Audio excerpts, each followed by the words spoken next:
인류의 역사 속에는 분명히 전환점이 되는 놀라운 사건들이 있습니다. 그런데 그 인류의 그 전환점이 되는 놀라운 사건의 현장에는요, 꼭 나타나는 부류의 사람들이, 공통적으로 나타나는 부류의 사람들이 있는데, 이 사람들이 어떤 사람들이냐 하면요, 그러니까 변화와 새로움과 뭐 이런 것들을 환영하고 막 그거를 좋아하고 이런 환희의 분위기 그 가운데서 어떤 사람들이 꼭 나타나냐면, 그 변화를 비웃고 조롱하는 사람들이 꼭 있다는 거예요. 비행기가 처음 날았을 때도 그랬습니다. 라이트 형제가요, 인류 최초의 동력 비행에 딱 성공을 했을 때 사람들은 막 와 대단하다 이렇게 하는 사람도 있었지만, 거기 어떤 사람도 있었어요. 그 인류의 위대한 도전을, 그 도전을 위대한 도전으로 보지 않고 저거 잠깐 뜬 것뿐이야, 잠깐 그냥 발이 땅에 떨어졌을 뿐이야 라고 하면서, 또 저 금방 실패할 거야 라고 하면서 비웃는 사람들이 분명히 있었습니다. 비슷한 장면은 역사 속에서 또 있죠. 갈릴레이가 지구가 태양을 중심으로 해서 돈다라고 말했을 때 사람들은 그거 별로 진지하게 듣지 않았습니다. 조롱했고요, 도리어 저거 위험한 말이라고 하면서 막 배척을 했습니다. 사도행전 2장에 나타나는 성령 강림의 사건은 기독교 역사의 변곡점이 되는 분명히 큰 사건 중에 하나예요.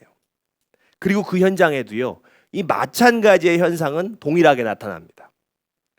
하나님께서 약속하신 성령이 임하시고 구원의 역사가 본격적으로 시작되는 그 순간에 그 120명의 성도들을 보면서 뭐라고 이야기하는 사람들이 있었는가 하면, 저들은 술에 취했다.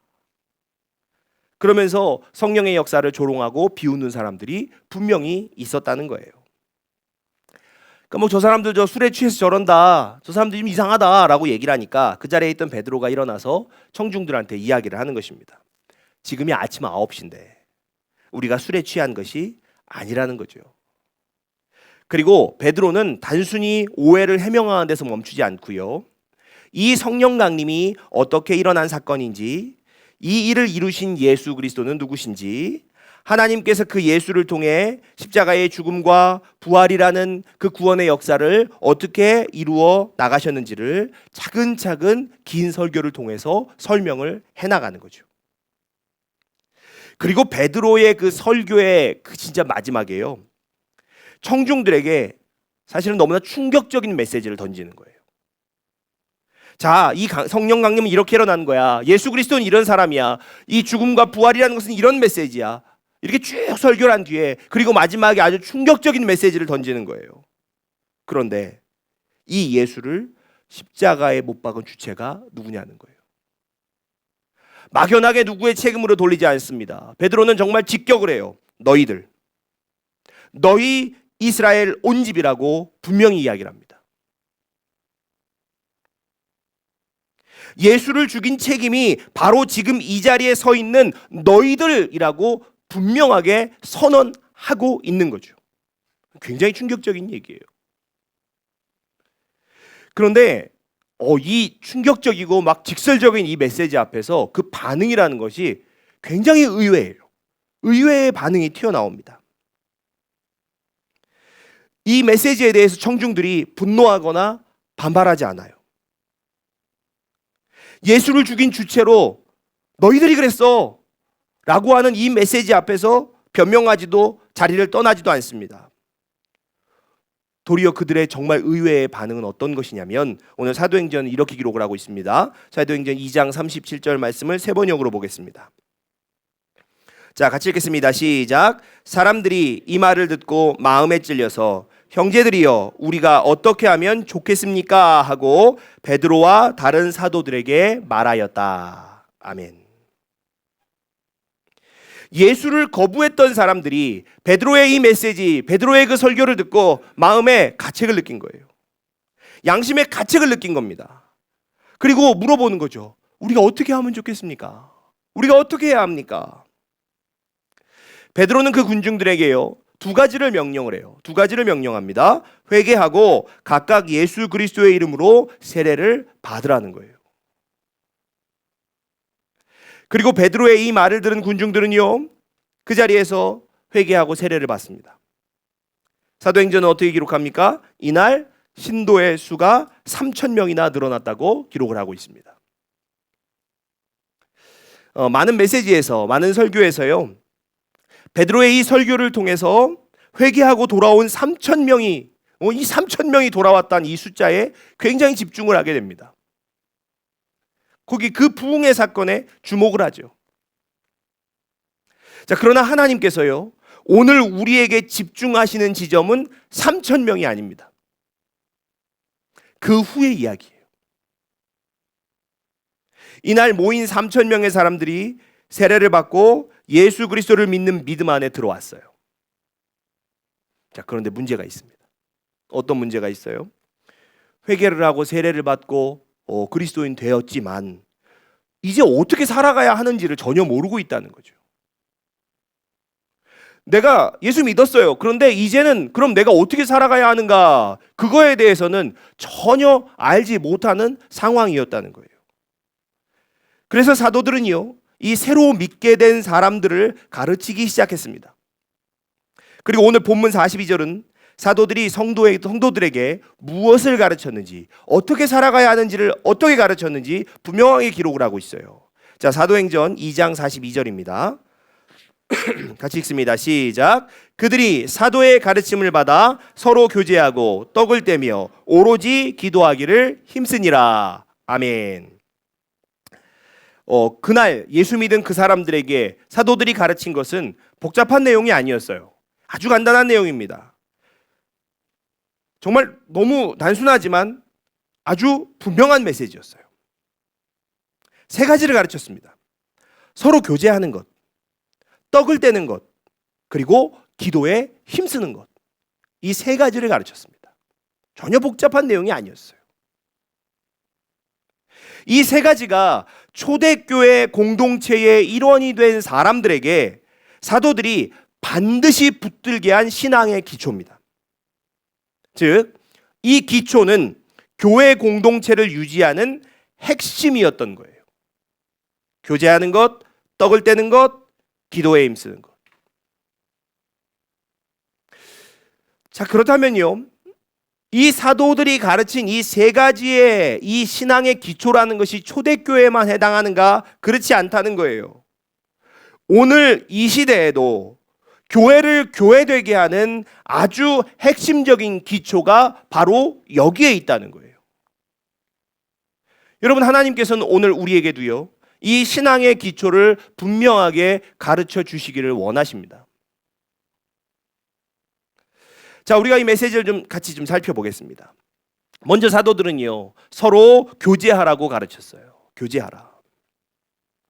우리가 이제 흔히 교회에서 교제한다라고 하면 어떤 모습을 떠올리냐면 서로 친하게 지내는 모습을 떠올리죠. 감정적으로 가까운 관계, 감정적으로 가까운 관계를 떠올리게 됩니다. 그런데 성경이 말하는 이 교제라는 것은 사실은 이 감정에 기초하고 있지 않아요. 감정의 친밀함에서 시작하지 않습니다. 여러분, 사도행전 2장 42절에 사용된 교제라는 말은 헬라어 코이노니아예요. 코이노니아. 이 단어는요, 공통에 함께 나누다, 공통에 함께 나누는 이런 메시지, 이런 의미의 단어 코이노스에서 온 단어예요. 코이노스. 그래서 이 코이노니아의 기본적인 의미는 어떤 의미냐면 공통으로 소유하다, 함께 참여하다라는 의미예요. 그러니까 성경이 이야기하는 교제라는 것이 단순히 사이가 좋다, 정이 있다, 자주 만난다 이런 개념이 아니라는 거죠. 무언가를 함께 소유하고 함께 참여하는 관계를 말하는 것입니다. 그러니까 성경이 말하는 교제라는 것은 친해가지고 함께 관계하는 거 아니고요. 성격이 잘 맞아서 함께 관계하는 거, 그것도 아니라는 거예요. 성경이 말하는 교제는 무엇입니까?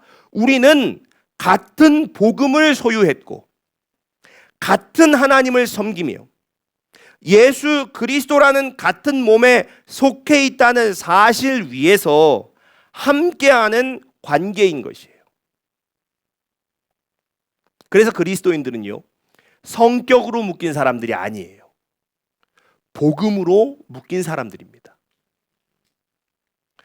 그래서 성경이 말하는 코이노니아 하라, 서로 교제하라는 말은요, 성격이 잘 맞는 사람들하고 친목하라는 것 아니라는 거예요.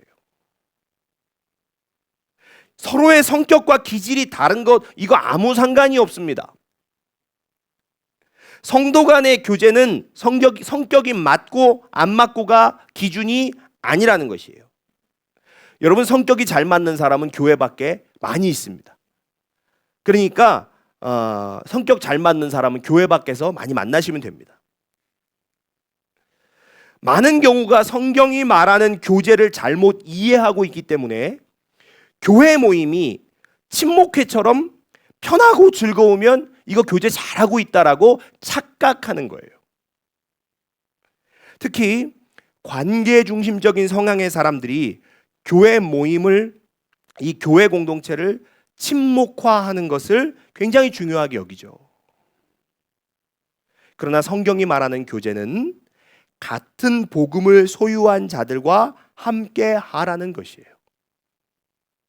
같은 하나님을 섬기며 예수 그리스도라는 같은 몸에 속한 자들과 함께 하라는 것이에요. 그래서 함께 무엇을 하느냐? 떡을 떼라는 거예요. 떡을 떼라. 오늘 본문은 서로 교제하며 떡을 떼라라고 이렇게 기록을 합니다. 여기서 떡을 뗀다는 건 이제 성만찬을 이야기하죠. 우리는 이제 성만찬 하면 어떻게 생각을 하냐면 그래도 우리 교회 성도님들은 성만찬을 매주 하니까 좀 익숙해지시지만 성만찬 자주 안 하시는 그런 그 성도님들은 성만찬 하면 어떻게 생각하냐면 일단 좀 슬프고 그리고 어떤 거예요? 거룩하게 가서 이렇게 성만찬 받고 이렇게 잘 찍어가지고 이렇게 먹을 때도 좀 고민되잖아요. 씹어 먹어야 되나 녹여 먹어야 되나 어떻게 드셔도 괜찮습니다. 그래서 사실은 이제 이런 성만찬이라는 것은 굉장히 약식화된 거예요. 굉장히 약식화된 거고, 진짜 성만찬은 무엇이냐라고 하면 최후의 만찬이라고 부르는 예수님의 유월절 식사가 이 성만찬의 원형입니다. 그러니까 주님의 몸과 주님의 보혈을 기록하며 함께 밥을 먹고 빵을 나누며 포도주 마시던 것, 이 지극히 평범한 식사의 자리가 그 원래 초대교회의 성만찬이었다는 거예요. 그래서 이 초대교회는요, 항상 이 식사의 자리가 공동체의 중심에 있었어요.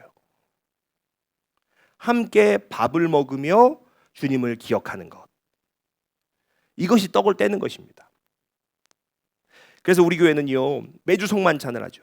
매주 성만찬을 할 뿐만 아니라 예배 후에는 식사도 같이 합니다. 그 이유가 분명한 거예요. 식사 자체가 목적이 아니라 그 자리에서 주님을 기억하고 은혜를 나누기 위해서인 거예요. 밥만 먹고 흩어지면 그 식사의 자리는 아무 의미가 없는 거예요. 자꾸 우리나라 사람들은 먼 길 왔는데 밥이라도 먹고 가야지 이런 생각이 있어가지고. 근데 여러분, 밥만 먹고 흩어지면 그거 아무 의미가 없는 거예요.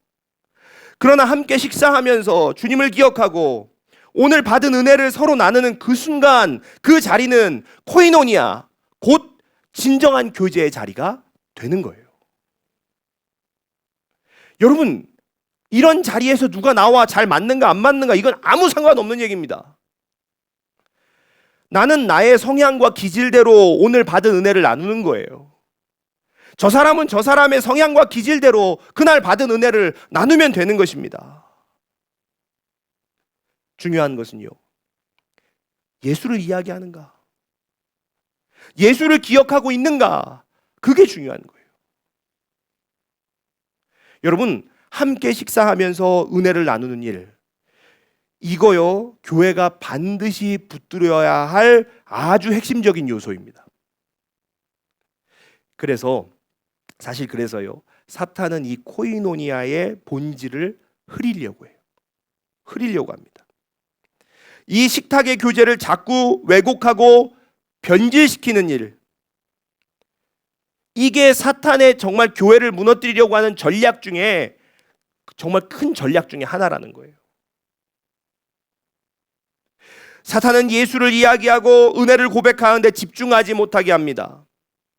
그 집중하지 못하게 하는 방법이 무엇인지 아십니까? 내가 지금 이 자리가 즐거운지 즐겁지 않은지, 나와 맞는지 맞지 않는지 거기에 시선을 뺏기게 하는 거예요. 그래서 예수가 중심이 되어야 할 교제의 자리를 나 자신이 중심이 되는 자리로 바꿔버리는 거예요. 여러분 기억하셔야 됩니다. 예수께서 중심이 되셔야 될 자리에 사람이 중심이 되면 그 자리는 반드시 무너집니다. 바로 그 이유에서부터 한국교회의 수많은 식탁교제의 자리가 점점 무너져 내려왔던 거예요. 예수가 아닌 내가 중심이 되는 순간 식탁은 은혜의 자리가 아니라 불편과 분열의 자리가 되었고, 그 결과가 무엇입니까? 식탁교제가 교회의 핵심적인 요소라는 사실마저 점차 잊혀져 가게 된 것입니다. 여러분, 사도 바울은요, 이 식탁 교제를 변질시킨 고린도 교회를 향하여서 크게 분노합니다. 그러면서 이렇게 이야기하였습니다. 너희가 하나님의 교회를 업신 여기느냐? 여러분, 그만큼 식탁 교제라는 것은 단순히 모여서 밥 먹는 문제가 아니라는 거예요. 교회를 어떻게 여기느냐의 문제가 그 교제의 자리를 어떻게 여기느냐랑 직결되는 거예요. 그러므로 우리는요, 함께 식사하며 주님의 은혜를 나누는 자리가 얼마나 중요한 자리인지, 그리고 그 자리가 교회의 중심이 되는 자리라는 사실을 결코 잊으셔서는 안 될 줄로 믿습니다. 그 자리를 내 중심으로 바라보고 판단하고 있지는 않은지 여러분 반드시 점검하셔야 됩니다. 자, 우리가 이제 함께 교제하며 떡을 떼는 것, 그거에 이어서 사도들은 무엇을 가르치냐면 기도에 힘쓰라는 거예요. 자, 그런데 여기 이 기도에 힘쓰라의 이 기도라는 말이 헬라어 프로슈케로 기록되어 있어요. 프로슈케. 근데 이게 이제 기도랑 예배를 함께 이야기하는 단어입니다. 그러므로 사도들이 그리스도인 된 자들에게 가르친 것은 무엇입니까? 같은 복음을 소유한 자들과 교제하고 떡을 떼며 같은 하나님을 섬기는 자들과 함께 기도하고 예배하는 일에 힘쓰라는 거예요. 여러분, 이것이 교회 공동체의 핵심입니다. 이게 핵심이에요. 교제하고 떡을 떼며 같은 복음을 가진 자들과 함께 교제하고 떡을 떼며 같은 하나님을 섬기는 자들과 함께 예배하고 기도하는 것, 여러분, 이게 교회의 핵심이에요. 여러분, 사도들은요, 다양한 프로그램을 가르치지 않았습니다. 화려한 것을 요구하지도 않았습니다. 교제하고 떡을 떼고 기도하며 예배하는 것. 여러분, 이 세 가지의 본질 없이 진행된 어떤 프로그램도, 아무리 어떤 화려한 행사도요, 여러분, 그거를 가지고 교회를 세울 수 없는 것입니다. 사람은 모을 수 있을지 몰라요. 네, 사람들은 많이 모을 수 있지 몰라요. 그러나 성도를 세울 수는 없는 것입니다. 저는 요즘 좀 여러 가지로 목회적인 고민 속에 서 있었습니다. 우리 교회가 정말 참 감사하게도 하나님께서 또 한 번의 성장의 그런 시기를 주시는구나, 그런 마음이 제 안에 들었어요. 그러면서 여러 가지 고민이 들더라고요. 무엇을 어떻게 해야 될까? 또 어떻게 만들어 가야 될까? 어떻게 세워가야 될까? 그런 참 고민이 많이 있었습니다. 그런데 이 많은 고민의 자리 가운데서 하나님께서 제 마음 안에 분명하게 주신 메시지가 있어요. 그게 무엇이냐? 교회의 본질을 절대 놓지 말라는 것입니다. 교회는 같은 복음을 소유한 자들이 함께 모여 예수를 기억하며 떡을 떼고 서로 은혜를 나누며 오직 기도와 예배에 힘쓰는 공동체입니다. 우리 교회가 지금까지 성장해 오면서 놓치지 않았던 것도 바로 이거였어요. 이거. 여러분, 그리고 앞으로 반드시 지켜나갈 것도 바로 이 부분입니다. 여러분, 막 다양한 프로그램이 많고 이것저것 역할이 많아서 막 맡을 게 많고 끊임없이 무언가를 막 해나가는 그런 교회를 기대하신다면요, 어쩌면 우리 교회랑은 안 맞으실 수도 있어요. 예. 근데 그게 나빠서가 아닙니다. 그런 사역이 잘못됐다는 얘기도 아니에요. 다만 그것이 하나님께서 우리 교회에 맡기신 비전이 아니기 때문인 거예요. 여러분, 하나님께서 우리에게 주신 비전은 무엇입니까? 이미 하나님께서 우리에게 맡기신 이 본질을 끝까지 지켜가는 교회, 그게 우리에게 주신 비전이에요. 교회의 본질이 너무나도 흐려진 이 시대에 같은 복음을 붙들고 같은 주님을 기억하며 떡을 떼는 교제와 예배 위에 흔들리지 않고 서 있는 교회, 주님께서는 우리가 그런 교회로 계속해서 걸어가기를 원하시는 줄로 믿습니다. 오늘 하나님께서는 우리에게요, 사도행전 2장에 3,000명의 성도가 더해졌다는 그 기록보다 그들이 어떻게 교회로 살아가도록 가르침을 받았는가에 집중하게 하셨어요. 여러분, 오늘날 많은 교회들이 정말 흔들리는 이유가 사람이 없어서입니까? 사람이 부족해서 그런 게 아니에요. 수가 모자라서 그런 게 아니에요. 프로그램이 없어서 그런 거 아닙니다. 성경이 가르치는 그 교회의 본질보다 다른 것들이 교회의 중심을 이루고 있기 때문인 거예요. 그러나 교회의 본질을 지킨 공동체의 결과에 대해서 성경은 이렇게 기록을 합니다. 자, 우리 사도행전 2장 46절로 47절 말씀 같이 보겠습니다. 시작. 날마다 마음을 같이하여 성전에 모이기를 힘쓰고 집에서 떡을 떼며 기쁨과 순전한 마음으로 음식을 먹고 하나님을 찬미하며 또 온 백성에게 칭송을 받으니 주께서 구원받는 사람을 날마다 더하게 하시니라. 아멘. 여러분, 이것이 본질을 지키는 교회가 갖는 힘입니다. 하나님께서는요, 바로 이 힘을 가진 교회로 우리를 부르셨습니다. 앞으로도 하나님께서는 우리를 그 길로 계속 인도해 가실 거예요.